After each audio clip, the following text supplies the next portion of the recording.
ठीक है गाइस, आज के लेक्चर में हम स्टार्ट करने वाले हैं न्यू चैप्टर जिसका नाम है अरिथमेटिक प्रोग्रेशन। तो सबसे पहले हमको ये चीज देखनी है कि अरिथमेटिक प्रोग्रेशन होता क्या है।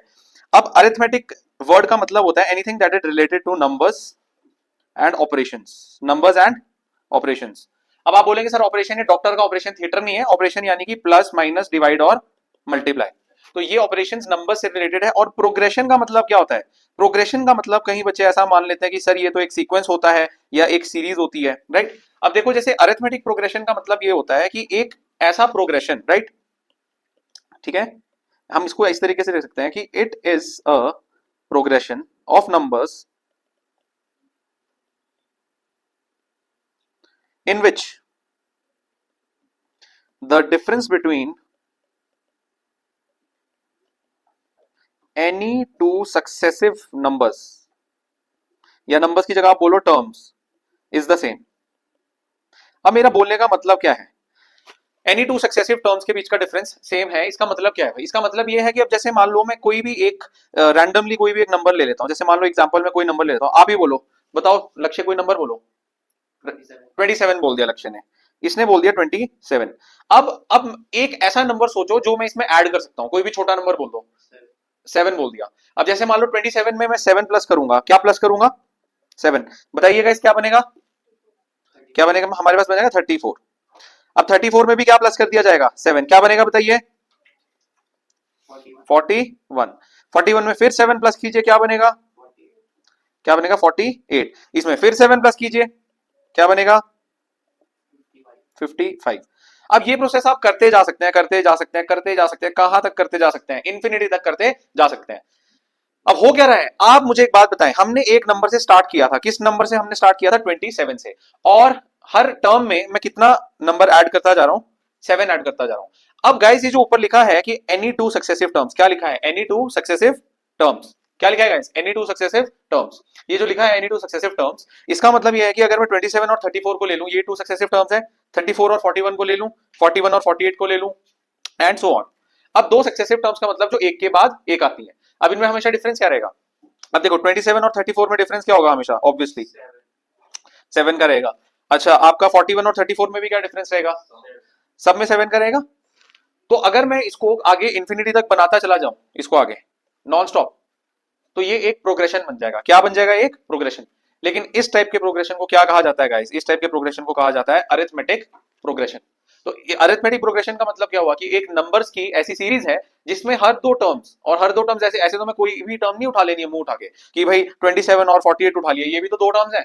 क्या ये इस सीरीज की दो टर्म्स नहीं है? बिल्कुल है इस सीरीज की, बट ये सक्सेसिव टर्म्स नहीं है। हमें कैसी टर्म्स उठानी है? सक्सेसिव, जो एक के बाद एक आती है। तो दो सक्सेसिव टर्म्स के बीच का अगर जो डिफरेंस है वो हमेशा सेम रहे, तो इस टाइप के प्रोग्रेशन को बोला जाता है arithmetic progression. Is this clear और नॉट?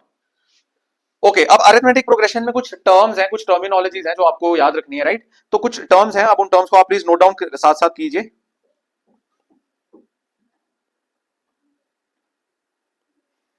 तो सबसे पहली टर्म है आपकी फर्स्ट टर्म। कौन सी term? First term of AP, यानी कि arithmetic progression. Guys first term of AP का सिंबल या तो कभी कभी A1 होता है, या इसका सिंबल सिंपल क्या होता है? ए। ए होता है, फर्स्ट टर्म होती है एपी की, और ये आपकी पहली टर्म होती है एपी की, राइट। तो जैसे एग्जांपल में मैंने ले लिया, कोई एपी ले लिया, यही एपी ले लिया 27, 34, 41, 48 and dot dot dot dot dot dot dot, मतलब ये चलता जाएगा। तो इसमें आपकी फर्स्ट टर्म कौन सी कहलाई जाएगी? ये जो 27 है ये क्या है आपकी? ए और A1, मतलब ये क्या है आपकी? First term of the AP. तो सबसे पहले ये चीज क्लियर होगी। अगला चलते हैं। सेकंड चीज आपका कॉमन डिफरेंस क्या होता है जी?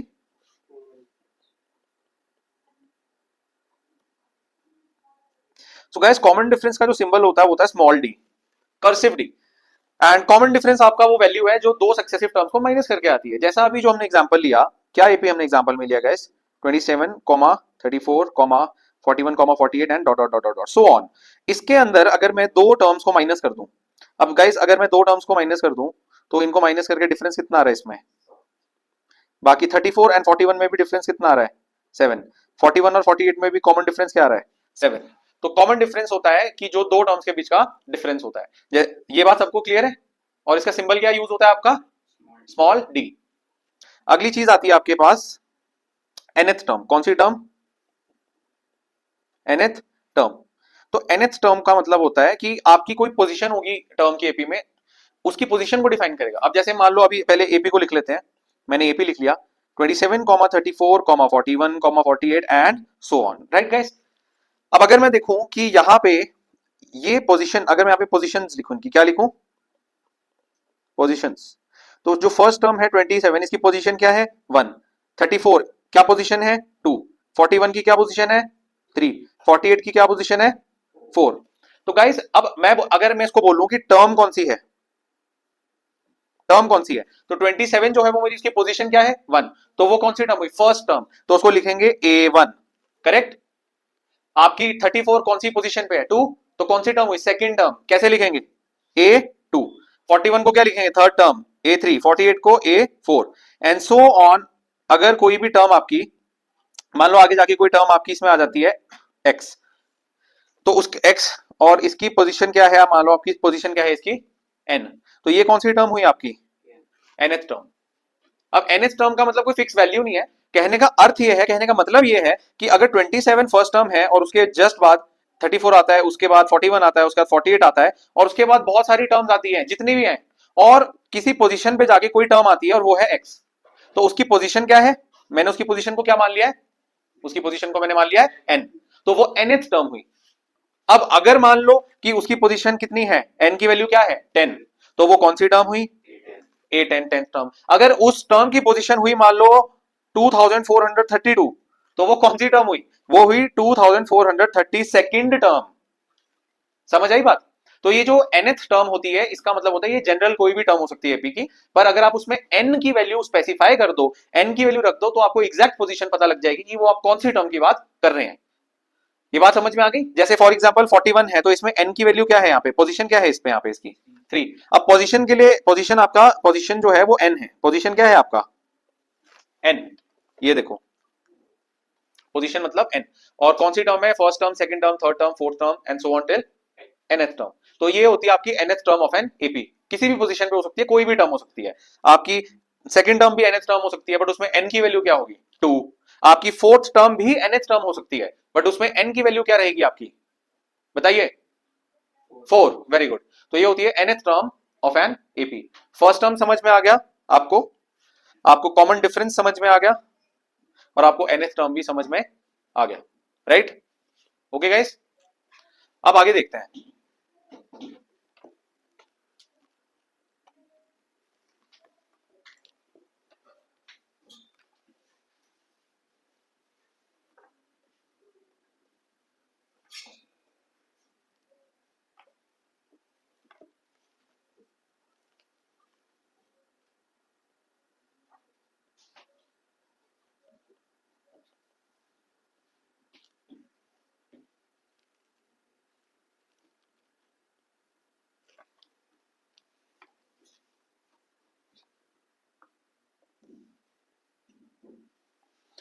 अगली चीज जो आपके पास आती है उसे बोलते हैं sum of first n terms. क्या बोलते हैं, sum of first n terms, और इसका सिंबल होता है S n, capital S n, उसमें सबस्क्रिप्ट पैरों में उसके एन लिखेंगे, स्मॉल एन।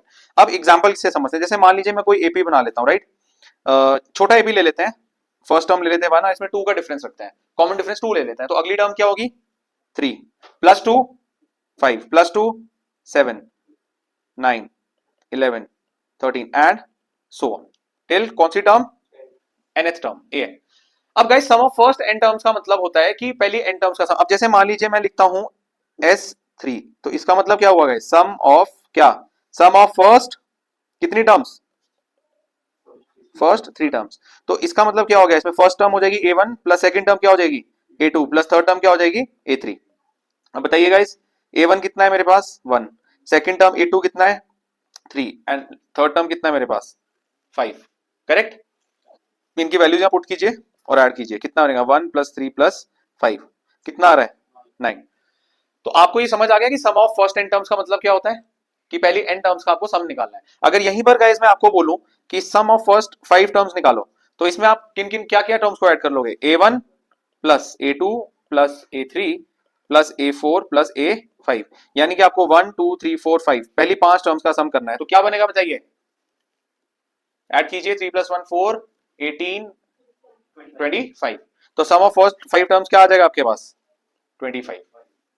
तो आपको ये कंसेप्ट क्लियर हो गया कि sum of first n terms का मतलब क्या होता है, राइट, वेरी गुड, इसका मतलब समझ में आ गया। अब हमने क्या करना है, अब कुछ वैसे क्या होता है कि ये एपी में जो टर्मिनोलॉजीज यूज होती है वो यही होती है, first term, common difference, nth term और sum of first n terms, right. अब इसके बाद बात ये आ जाती है कि एक एपी में कुछ फॉर्मूलाज होते हैं, है ना, लेकिन एक स्टैंडर्ड एपी में कुछ फॉर्मूलाज होते हैं, उन फॉर्मूलाज को अगर हम लिख लें,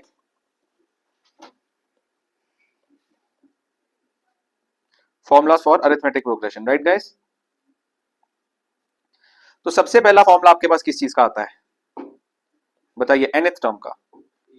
किसका फॉर्मूला आता है गाइस, नोट डाउन कीजिए साथ साथ। तो ये फॉर्मूला आपके पास बनेगा a n is equal to a plus n minus one into d. nth term का फॉर्मूला होता है a plus n minus one into d. अच्छा, यहां पर अगर आप देखेंगे तो ये ए क्या है आपके पास, ए क्या है आपके पास, फर्स्ट टर्म, किसकी फर्स्ट टर्म, एपी की। एन क्या है आपके पास, टोटल, टोटल या टोटल नंबर ऑफ टर्म्स भी नहीं बोलेंगे हम यहाँ पे, हम ये बोलेंगे पोजीशन, क्या बोलेंगे, पोजीशन ऑफ द टर्म, कि उसकी पोजीशन क्या है। और डी तो गए सबको पता है क्या होगा आपका, कॉमन डिफरेंस। तो ये फॉर्मूला आपको याद है, कर लीजिए। और ए एन आपके पास क्या हो जाएगा, nth टर्म। तो ये nth term of an AP का आपके पास फॉर्मूला आ चुका है, क्लियर है, इसे नोट डाउन कर लीजिए। अगला फॉर्मूला आपके पास आता है sum of nth term, sum of first n terms का। किसका फॉर्मूला आ जाता है, या उससे पहले आप ना कॉमन डिफरेंस का फॉर्मूला लिख लीजिए, कॉमन डिफरेंस का फॉर्मूला पहले लिखते हैं।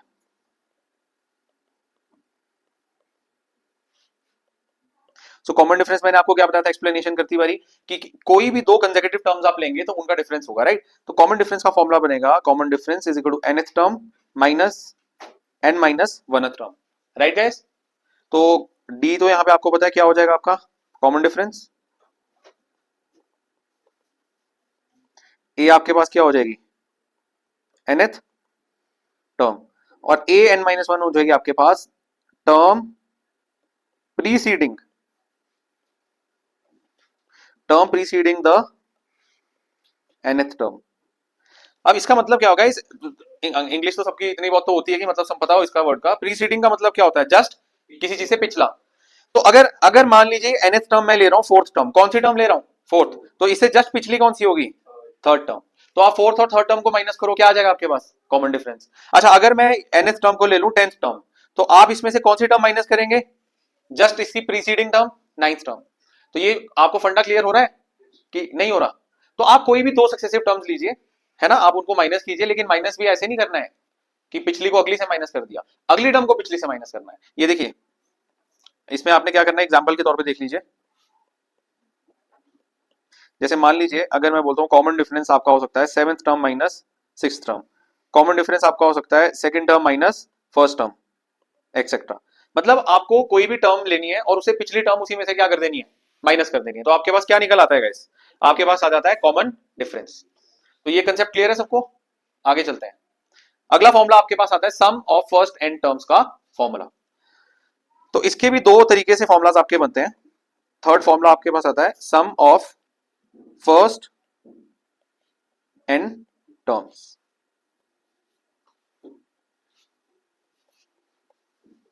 तो इसके दो फॉर्मूलाज बनते हैं, राइट। आपको ये भी बताऊंगा कौन सा फॉर्मूला कब यूज करना है, राइट।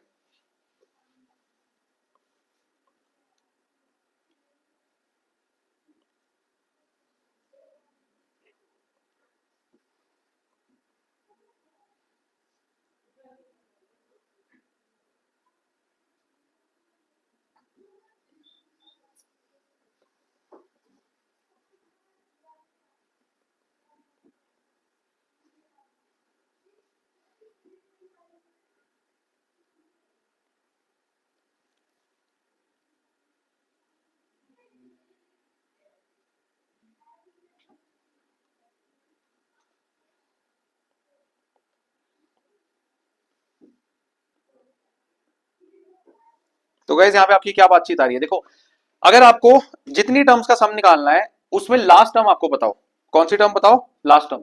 अब जैसे मान लो आपने सम कितनी टर्म्स का निकालना है, 10 टर्म्स का सम निकालना है, तो ए एन क्या हो जाएगा यहाँ पे, टेंथ टर्म।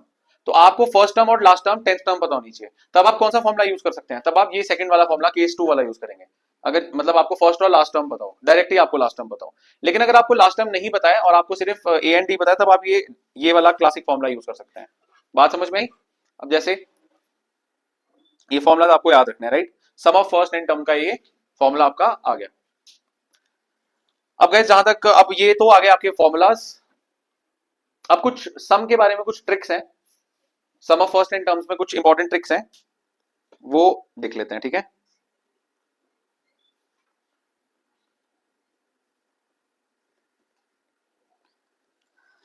देखो guys, sum of first n terms के बारे में कुछ ट्रिक्स। अब देखो, अगर मैं एक एपी लेता हूं एग्जांपल के तौर पे,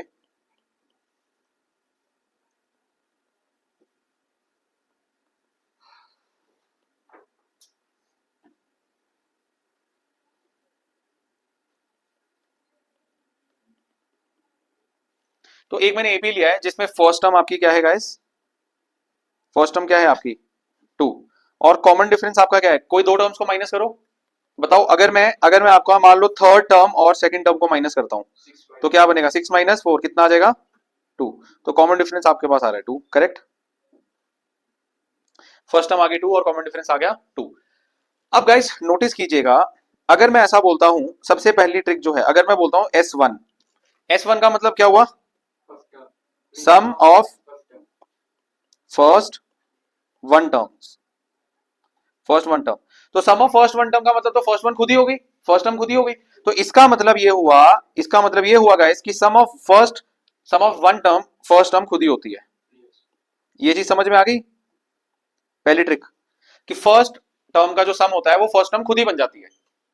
इज दिस क्लियर?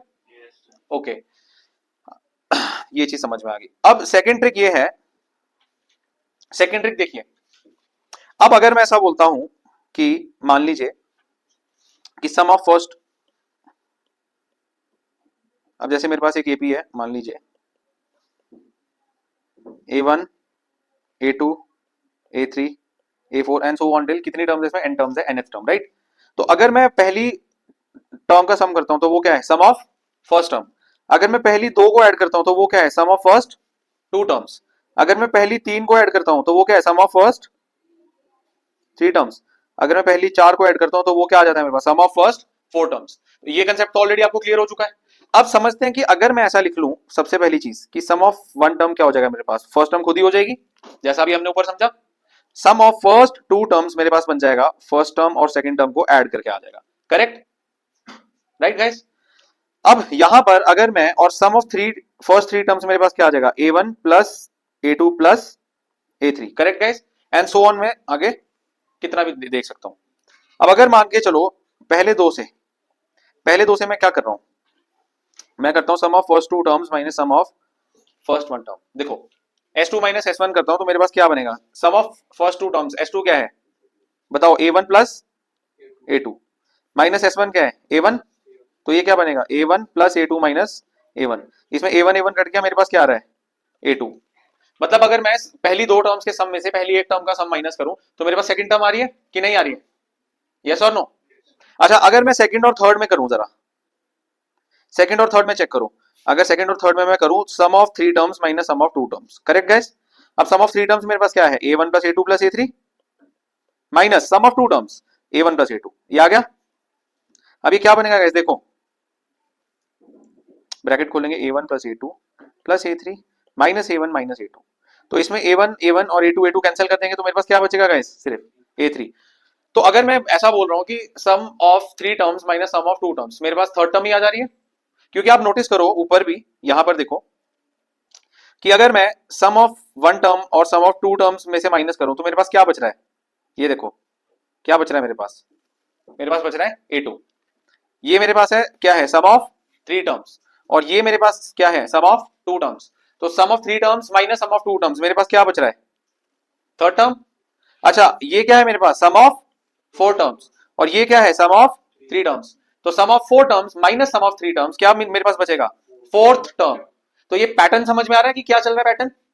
तो इस पैटर्न से एक फॉर्मुला ऐसा बनाया जा सकता है, ये फॉर्मुला आपका ऐसा तैयार हो जाता है कि sum of n terms minus sum of n minus one terms, आपके पास क्या आ जाता है? nth term. तो ये nth टर्म का एक न्यू फॉर्मूला आपके पास आ चुका है। इस फॉर्मूला को आप कैसे यूज कर सकते हैं? इस फॉर्मूला को आप तब यूज करेंगे, ये देखो, to find nth term from sum of first n terms, sum of first n terms and sum of first n minus 1 terms. Is this clear? कि फर्स्ट n टर्म्स और फर्स्ट n माइनस 1 टर्म्स के सम को minus करो तो nth term आपके पास आती है। For example guys इस फॉर्मूला में वैल्यूज पुट करके देखते हैं। अगर मान लीजिए आप लेते हैं सम ऑफ फर्स्ट 4 टर्म्स, कितनी टर्म्स? 4 टर्म्स, तो माइनस n माइनस 1 कितना हो जाएगा? सम ऑफ फर्स्ट 3 टर्म्स, तो आपके पास कौन सी टर्म आएगी? Fourth term. अगर आप ले लेते हैं sum of first 20 terms minus sum of first 19 terms, तो आपके पास कौन सी टर्म निकल आएगी? 20th term. तो ये ट्रिक्स आपको समझ में आ गई? बल्कि मैंने ये वाली जो ट्रिक दिख रही है आपको, ये ट्रिक मैंने आपको डायरेक्ट रट्टा नहीं मरवाया, मैंने आपको इसके पीछे की एक्सप्लेनेशन भी दी है कि ये किस तरीके से ट्रिक बनी है, कि मतलब ये क्यों है कि अगर आप फर्स्ट n टर्म्स के सम में से फर्स्ट n माइनस 1 टर्म्स के सम को माइनस करें तो आपके पास nth टर्म आ जाती है। तो ये कंसेप्ट सबको क्लियर हो चुके हैं? ठीक है गाइस, तो इसमें जो है जहां तक कंसेप्ट और फॉर्मूलाज की बात रही तो इसमें यही चीजें आती है। अब इसमें कुछ क्वेश्चंस भी है। अच्छा हाँ, एक कंसेप्ट और है, टाइप्स ऑफ एपी।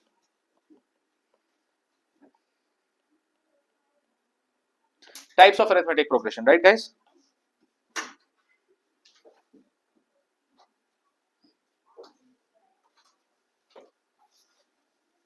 तो आपके पास दो टाइप्स के एपी होते हैं मेनली। एक होता है आपका फिनाइट एपी। कैसा एपी? Finite AP. और एक होता है इनफिनाइट एपी। अब इसमें आपका एग्जांपल ऐसा चलता है,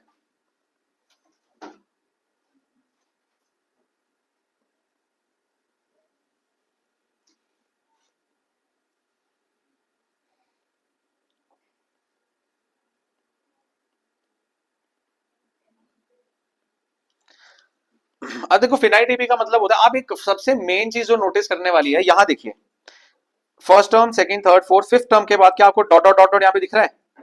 ये डॉट डॉट डॉट डॉट आप देख पा रहे हैं यहाँ पे? फिनाइट एपी में क्या दिख रहा है आपको यहाँ पे? डॉट डॉट डॉट नहीं दिख रहा ना। तो आपको यहाँ पे आगे अगर डॉट्स नहीं दिख रहे तो इसका मतलब ये एपी फिफ्थ टर्म पे आके क्या हो जाएगा? रुक जाएगा। फिफ्थ टर्म पे आके ये स्टॉप हो जाएगा, एंड हो जाएगा, और फिफ्थ टर्म से आगे नहीं जा रहा। तो इसमें इसका मतलब क्या हुआ? इसका मतलब ये हो गया कि आपके पास इस एपी में total number of terms are finite. Total number of terms are finite. Finite का मतलब क्या हो गया गाइस? यानी कि फिक्स्ड है। कितनी टर्म्स है? फिक्स्ड है। अब जैसे इस एग्जांपल में कितनी टर्म है? इन अबव एग्जांपल कितनी टर्म्स है? 5 टर्म्स। कितनी टर्म्स है टोटल? कितनी टर्म्स है एपी में? आपके ऊपर वाले एग्जांपल में टोटल आपके पास 5 टर्म्स है, राइट? तो हम ये बात कर रहे थे कि जी इन्फिनाइट एपी जो है आपका राइट साइड में, इस इन्फिनाइट एपी में आपको डॉटेड लाइंस दिख रही हैं, ये dot dot dot dot dot. तो ये डॉट डॉट डॉट डॉट का मतलब ये होता है कि ये कहां तक? इन्फिनिटी तक चल रहा है। Total number of terms are infinite. हमें पता नहीं इसमें कितनी टर्म्स होंगी। Total number of terms are infinite. Infinite का मतलब क्या है? टोटल नंबर ऑफ टर्म्स क्या है? अननोन है। अब जैसे मान लो इन अबव एग्जांपल कितनी टर्म्स है? N terms. एन टर्म्स मतलब हमें पता नहीं है कितनी है, तो कितनी हुई? Infinite terms. तो इससे आपको क्या पता चल जाता है कि दो टाइप के एपी रहते हैं। और आपको पता कैसे चलेगा? देखकर कैसे पता लगेगा? अगर एंड में dot dot dot dot dot नहीं है, दैट मींस वो एपी में total number of terms fixed है। वो मतलब जितनी है बस उतनी है। जैसे इसमें 5 टर्म्स है तो 5 ही टर्म्स है, फिक्स्ड है, इससे ज्यादा इसमें नहीं होगी, तो फिनाइट एपी। और अगर आपको एंड में क्या दिख रहा है guys? Dot dot dot dot dot, that means वो एपी कहां तक जाएगा? इन्फिनिटी तक, और उसमें टोटल नंबर ऑफ टर्म्स कभी खत्म नहीं होगी, हमें नहीं पता कितनी है। तो is this clear? Types of AP भी समझ में आ गया सबको? ठीक है गाइस। सो अच्छा, इसमें एक और ट्रिक आप याद रखेंगे।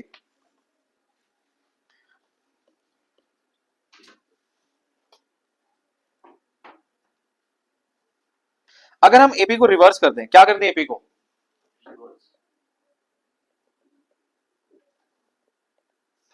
ये इंटरेस्टिंग कंसेप्ट है गाइस। एक एपी को ही उल्टा कर देंगे, तो देखते हैं ये क्या मतलब इस चीज से। अगर मान लो ओरिजिनल एपी मेरे पास क्या है? मेरे पास है A1 A2 A3 A4 and so on, क्या है आपके पास AN, राइट गाइस। अगर मैं इसको रिवर्स कर दूं, क्या कर दूं, तो देखो होगा क्या, जो लास्ट टर्म है कौन सी टर्म है, nth टर्म, वो आपके पास कौन सी टर्म बन जाएगी, फर्स्ट टर्म। तो अब आप देखो यहाँ पे क्या बन जाएगा AN, और उसके बाद अब आप मुझे एक बात बताएगा, कॉमन सेंस क्या बोलती है, अगर लास्ट टर्म nth टर्म है तो उससे पिछली टर्म कौन सी होनी चाहिए थी, n-1th टर्म, यस और नो कि नहीं, और n-1th से पिछली कौन सी होगी फिर AN-2th टर्म, यस और नो। तो ये फर्स्ट टर्म आपकी बन जाएगी nth टर्म, अगली बन जाएगी AN-1, अगली कौन सी टर्म बन जाएगी AN-2, so on A4, A3, A2 and A1। देखो हो कुछ नहीं रहा है, जो लास्ट टर्म है वो आपकी कौन सी टर्म बन गई, लास्ट टर्म बन गई फर्स्ट टर्म, और जो फर्स्ट टर्म है वो आपकी क्या बन गई, लास्ट टर्म। तो रिवर्स हो गया एपी कि नहीं हो गया रिवर्स। अब अगर आप मुझे एक बात बताएं, मेरी बात सुने, अगर आपको मैं कह दूं कि ओरिजिनल एपी में लास्ट से थर्ड टर्म निकालो, लास्ट से थर्ड टर्म यानी कि थर्ड लास्ट टर्म निकालो, कौन सी टर्म, थर्ड लास्ट टर्म, या फिर मैं ऐसा बोल दूं कि third term from the end, क्या बोल दूं, third term from the end, तो आप कुछ मत कीजिए, आप एपी को क्या कर दीजिए, रिवर्स कर दीजिए, तो third term from the end आप वहां से निकाल सकते हैं। बात समझ में आई। अब ये कंसेप्ट ऐसा है कि इसको जब हम समझेंगे, जब अब इसको एग्जांपल से देख लेते हैं, ये देखो एग्जांपल से, जैसे मान लीजिए मेरे पास एक एपी है, बहुत सिंपल सा प्लेन सा एपी लूंगा, मेरे पास एक एपी है, मेरे पास है 2 4 6 8 एंड सो ऑन, तो डॉट डॉट डॉट लगा, कैसा एपी है, फिनाइट या इनफिनाइट, इनफिनाइट एपी है। अब इस एपी को मैं बोलता हूं कि आप इस एपी की लास्ट टर्म में आगे चलते चलते बना देता हूं 64, क्या बना देता हूं 64। अब 64 पर आगे रुक गया, क्या आपको 64 के आगे कोई डॉट डॉट दिख रहे हैं, नहीं, तो अब ये एपी कैसा बन चुका है, अब ये इनफिनाइट नहीं रहा, अब ये फिनाइट एपी है ना, फिनाइट एपी। अब इसमें 64 लास्ट टर्म है। अब अगर मैं बोलता हूं कि लास्ट से आपको थर्ड टर्म निकालनी है, third term from the last, क्या निकालनी है, third term from the last. अब जो एपी मेरे पास है गाइस, इसमें फर्स्ट टर्म क्या है आपकी, फर्स्ट टर्म क्या है बोलिए 2, कॉमन डिफरेंस क्या है प्रत्युष बताइए,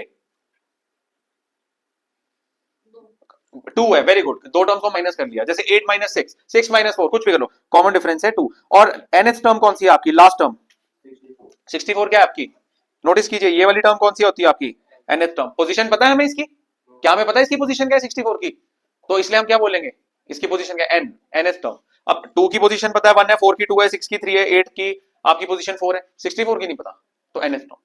लेकिन अब अगर मैं यहां पे ऐसा कर दूं, इस एपी को रिवर्स कर दूं, क्या कर दूं एपी को गाइस, रिवर्स कर दूं, तो लास्ट टर्म आपकी क्या थी 64, वो बन जाएगी first term, dot dot dot dot, फिर आपके पास आएगा 8 6 4 एंड 2, यस और नो, रिवर्स कर दिया आपने एपी। अब आप मुझे यहां बताएं फर्स्ट टर्म क्या बन जाएगी आपकी, फर्स्ट टर्म बन जाएगी आपकी 64, और कॉमन डिफरेंस क्या बन जाएगा आपका। अब कॉमन डिफरेंस की आपने ट्रिक याद रखनी है गाइस, कॉमन डिफरेंस की ट्रिक आपकी बनेगी कि जो ओरिजिनल एपी में कॉमन डिफरेंस है उसका साइन चेंज कर देंगे, तो क्या बन जाएगा -2, तो कॉमन डिफरेंस का साइन आपका क्या हो जाएगा, सिंपल रिवर्स, और आपकी nth टर्म अब क्या बन जाएगी, जो लास्ट टर्म थी, अब इसमें वो फर्स्ट टर्म बन जाएगी 2 बन जाएगी। तो गाइस अब ये आपने फंडा याद रखना है। और अब अगर आपको थर्ड टर्म निकालनी है, अब आप मुझे एक बात बताएं, जो एपी रिवर्स करके बनाए उसमें जो फर्स्ट टर्म है वो 64 है, सेकंड टर्म होगी कुछ और थर्ड टर्म होगी कुछ, तो जो रिवर्स वाले एपी की थर्ड टर्म होगी, जो रिवर्स वाले एपी की कौन सी टर्म होगी, थर्ड टर्म, वो ओरिजिनल एपी की कौन सी टर्म होगी, third term from the and. बात समझ में आई। तो ये ट्रिक है कि अगर आपको किसी भी एपी में लास्ट से कोई टर्म निकालने को बोला जाए तो आप उस एपी को रिवर्स करेंगे, और फर्क क्या आ जाएगा कि जो ओरिजिनल एपी की लास्ट टर्म थी वो आपके रिवर्स एपी की क्या बन जाएगी, फर्स्ट टर्म, और ओरिजिनल एपी की फर्स्ट टर्म आपकी न्यू वाले एपी की लास्ट टर्म बन जाएगी। और सबसे इंपॉर्टेंट कॉमन डिफरेंस का साइन क्या है, वो हो जाएगा चेंज। Is this clear. और नेगेटिव आप देख भी लो कि अगर आप देखो 6 माइनस 8 क्या होता है, क्या होता है -2, आप बोलो 2 माइनस 4 क्या होता है -2, that is why negative sign है। तो ये ट्रिक आपने याद रखनी है। तो ये ट्रिक भी आपको समझ में आ गई रिवर्स एपी की, कि एक एपी को जब रिवर्स करते हैं या एपी की एंडिंग से कोई टर्म निकालनी होती है तो किस तरीके से निकालते हैं, ये ट्रिक क्लियर है, ठीक है गाइस। तो आई थिंक काफी ट्रिक्स हमने कवर कर लिए हैं, टाइप्स ऑफ एपी हमने देख लिए है ना, हमने फॉर्मुला सारे अंडरस्टैंड कर लिए, एंड हमने एपी का कंसेप्ट भी समझ लिया कि एक अरिथमेटिक प्रोग्रेशन क्या होता है, एंड टर्मिनोलॉजीज भी हमने अंडरस्टैंड कर ली। तो आज थ्योरेटिकल लेक्चर था, आपको अरिथमेटिक प्रोग्रेशन के बारे में अच्छी इंट्रोडक्शन हुई है। इन सारे कंसेप्ट्स को आप अच्छे से पढ़िएगा, और नेक्स्ट लेक्चर में हम सीधा क्वेश्चंस इसके एपी के स्टार्ट कर देंगे। That's all for today.